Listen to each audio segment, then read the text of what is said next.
Star জলসা জনপ্রিয় ধারাবাহিক কথা।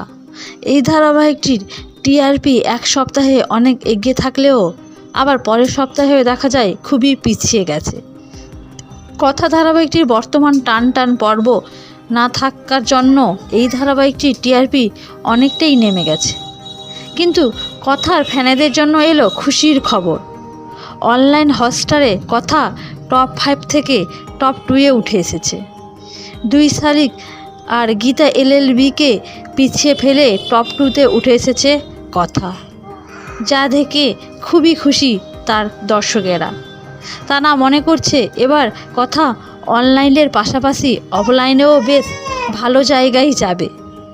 আপনারা কতটা এক্সাইট এই খবরটা শুনে কমেন্টে অবশ্যই জানাবেন।